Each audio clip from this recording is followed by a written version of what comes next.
Kak Evi, kalau Heeh, kita tadi kan kita sudah bahas terkait, alasan Kak Evi untuk apa, memilih universitas tersebut, kemudian juga, mhm. dengan mendapatkan beasiswa itu. Nah, kita kembali ke pertanyaan yang paling mendasar sebenarnya, eee, sebenarnya apa sih maksud dan tujuan dari Kak Evi untuk lanjut studi? Ini kalau boleh kepo-kepo dikit ini ya, kalau bisa Asik. diutarakan supaya bisa memberikan apa, pandangan dan motivasi mungkin kepada teman-teman yang sedang berjuang saat ini. Ya, jadi setiap orang itu punya persepsi berbeda-beda ya pada saat kita ingin melanjutkan studi ataupun dan yang lainnya gitu. Ada yang memiliki persepsi ya udah aku mau kerja aja gitu loh. Ada yang memiliki persepsi aku harus kuliah nih gitu. Dan saya memilih jalan hidup untuk berkuliah dulu gitu loh, melanjutkan studi gitu. Nah, pada saat pertama kali saya menggebu-gebu itu setelah saya lulus kuliah gitu, aku tuh kayak kayak menggebu-gebu gitu loh. Aku tuh harus kuliah ke luar negeri gitu loh. Tapi tanpa tahu tujuan dan niat saya itu apa gitu loh. Jadi kayak ya udah menggebu-gebu aja tapi tanpa tahu tujuanku itu untuk apa gitu loh. Dan eee, pada saat itu ya udah buat keren-kerenan doang gitu kan ya, yang namanya juga kita, pada saat itu ya masih emosinya masih labil gitu ya. Jadi melihat ini, "Wah pengen ini," gitu, "Wah pengen itu, pengen ini," gitu. Tapi, eee, as time goes by is jadi, aku pernah dulu jadi lulus kuliah, jadi saya memberikan spare waktu atau biasa istilahnya anak-anak zaman sekarang itu gap year gitu ya. Iya. Jadi aku itu, meluangkan waktu selama 1 tahun untuk belajar gitu, untuk mempersiapkan diri selama setahun untuk mendaftar di dulu itu aku pengen banget daftar ke Korea gitu, karena ya seperti itulah ya. Iya iya Jadi iya. kayak gitu. Jadi tujuannya dulu tuh hanya karena ingin, Ketemu dekat eee, oh, bertemu opa-opa gitu. Hanya ingin bertemu opa-opa, ya sebenarnya belajar itu adalah nomor paling terakhir gitu ya kan, pengen merasakan salju itu seperti apa, mungkin karena, kebanyakan nonton drama Korea juga kali ya, jadi kayak, wah indah nih di sini gitu. Jadi niatnya tuh hanya sepantara es ja hanya sekilas itu doang gitu. Nah pada saat itu daftar, dan qadarullah dinyatakan gagal gitu ya, pada saat itu aku daftar Korean Government Scholarship Program dan sekarang itu berubah jadi Global Korea Scholarship gitu. Nah, pada saat itu bener-bener, eee, pada saat dinyatakan gagal itu kayak, wah, sesuatu yang kamu perjuangkan selama 1 tahun iya. itu sia-sia gitu ya kan. Jadi kayak, wah gitu.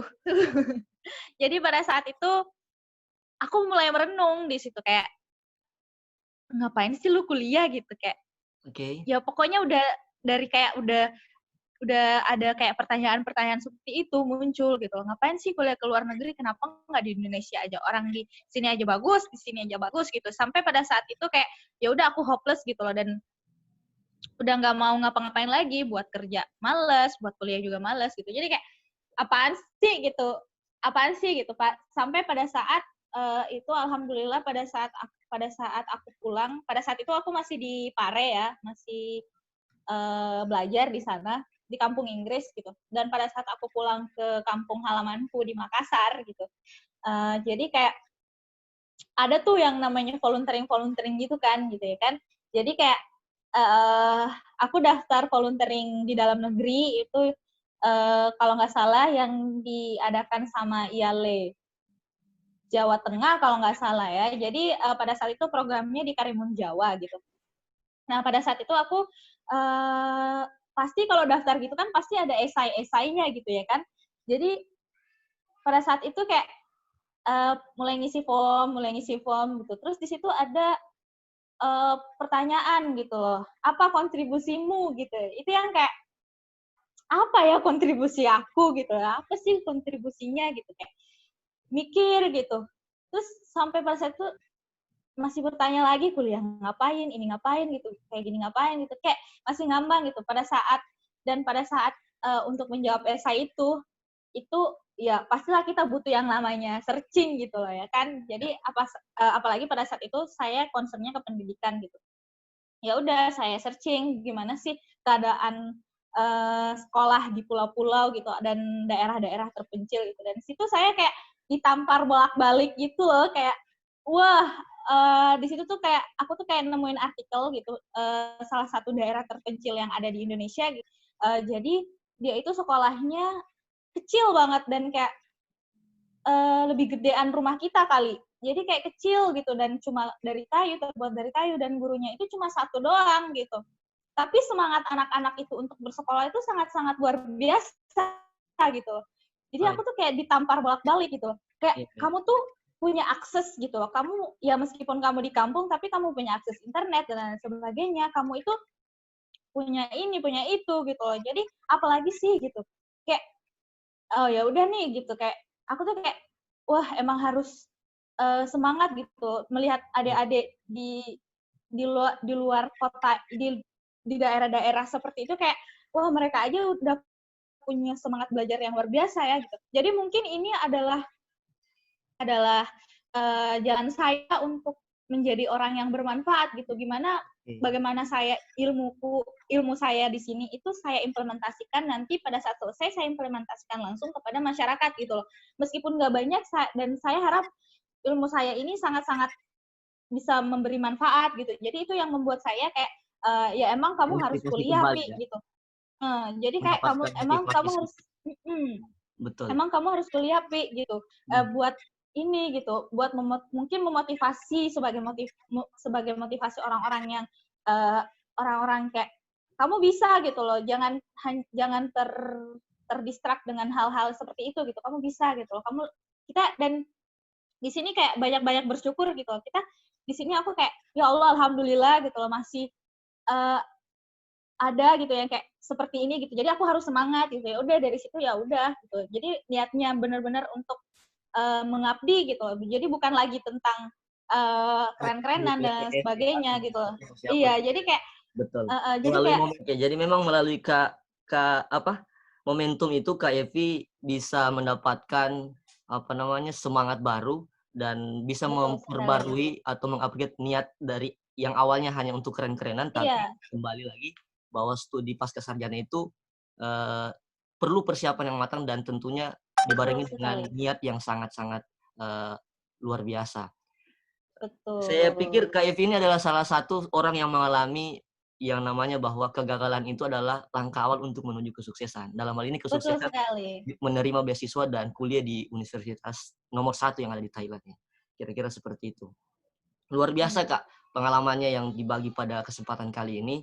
Eh, jadi teman-teman para pejuang studi pasca sarjana, ketika teman-teman ingin melanjutkan studi, jangan lupa perbarui niatnya, karena dengan niat yang baik akan menjadi dasar kita untuk melangkah, untuk mempersiapkan persyaratan-persyaratan ataupun menghadapi masalah-masalah yang akan kita hadapi pada saat masa-masa studi nanti.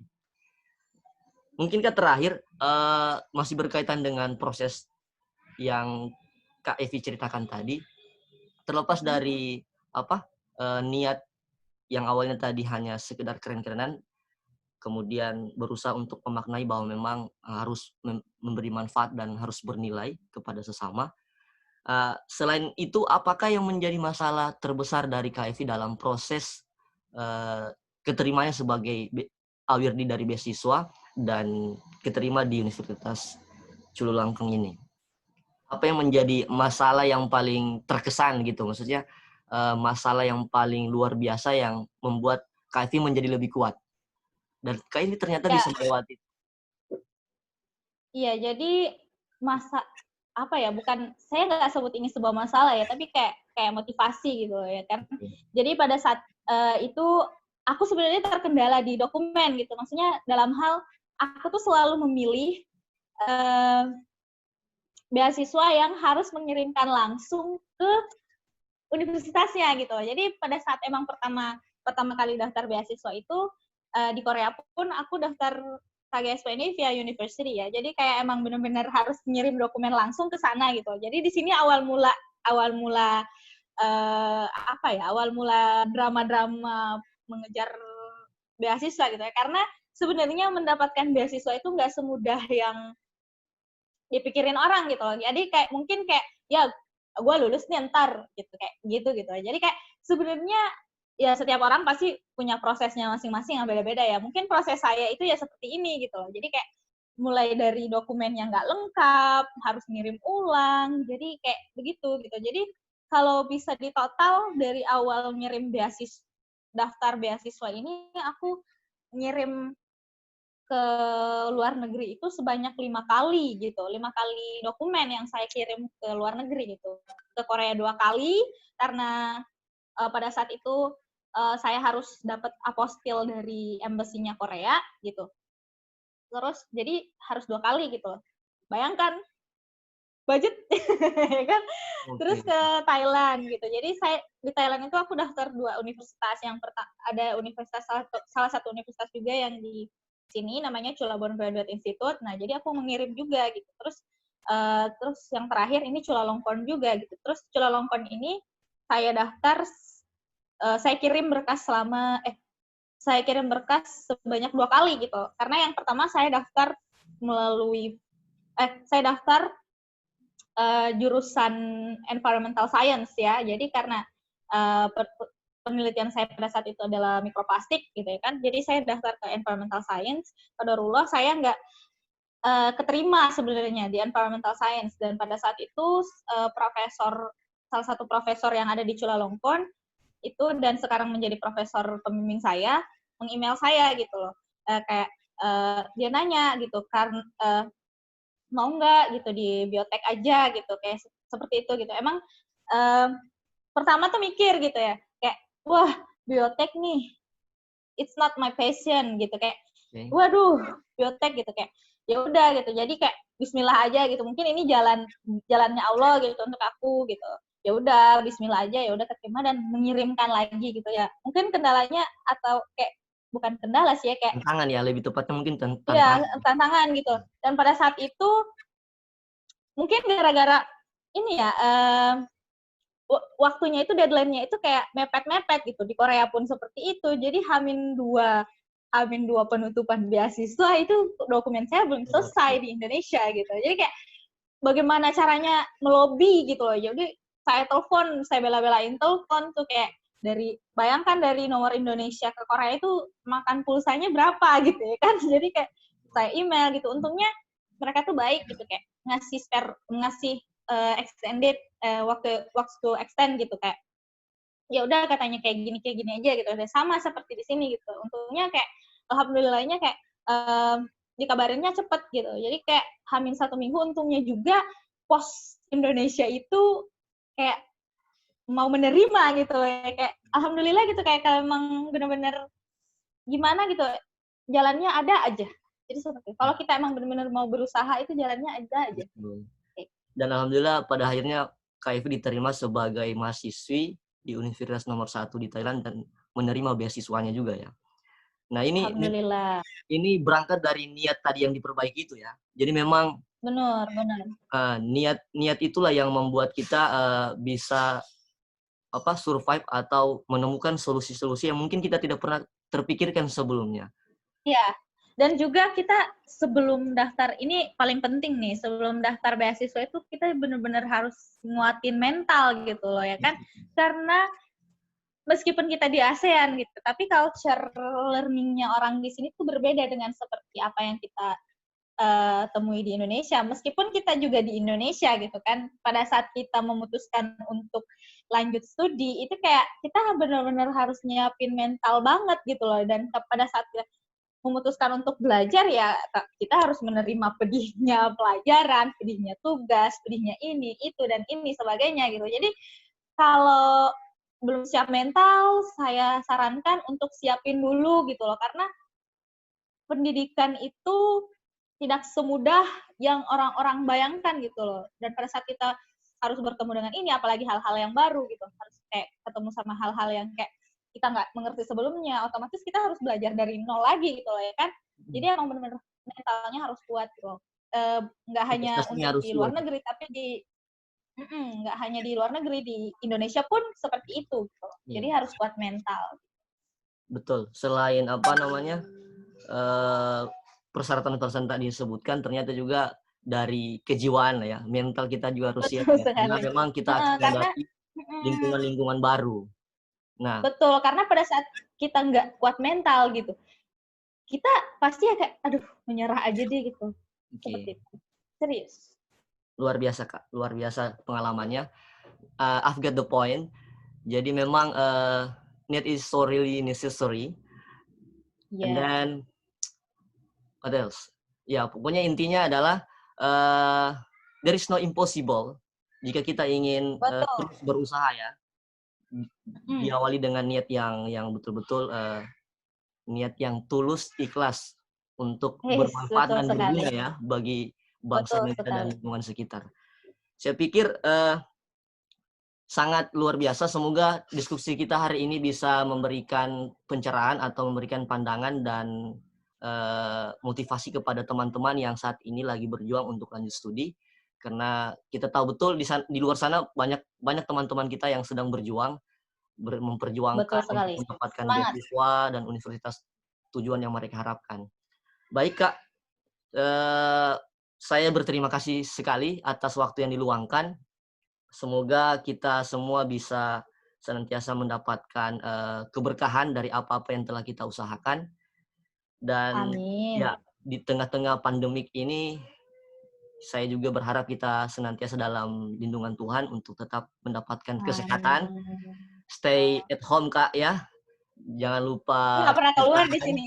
Oke. Jadi ini lebarannya lebarannya di Thailand ya?